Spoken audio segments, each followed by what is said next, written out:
Revolution versus the Russian Revolution. And there's similarities and differences. Hello and welcome, boys, girls, ladies and gentlemen, animals and others, to the historic magic show.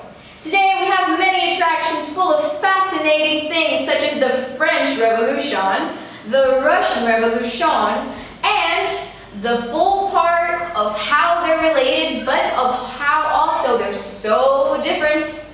We also have some surprise guests that traveled all the way from time to meet us here today, including the cake-eating and magnificent Marie Antoinette and the Tsar Nicholas II. And so, let's get this journey back in time started. French Revolution. Hello, I'm Marie Antoinette, and I was the Queen of France, and today I'm going to talk about the French Revolution. The French Revolution was a time about political and social issues from 1789 to 1799. The French were fighting for the rights they were not given. Main causes were absolute monarchism, social inequality, economic injustice, enlightenment. The first stage of the French Revolution was the tennis court.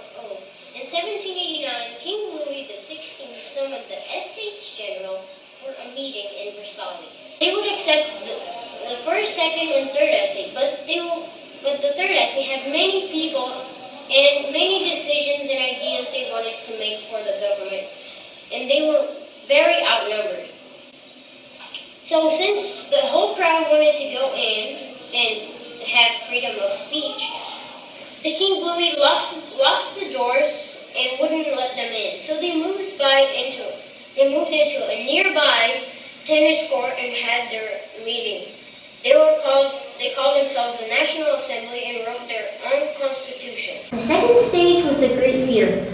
Poor people rose up attacking nobles. The third stage was the Reign of Terror. The fourth stage was the moderation. The moderate's job was to lower the price of food and do the essential things that the people are in need. And they also wanted to stop the riots. Napoleon rises up in 1999 and overthrows the government. The Russian Revolution. I'm Nicholas II and I should be back in power. The Russian Revolution was a time period that had several revolutions combined. Each changed the life of the Russian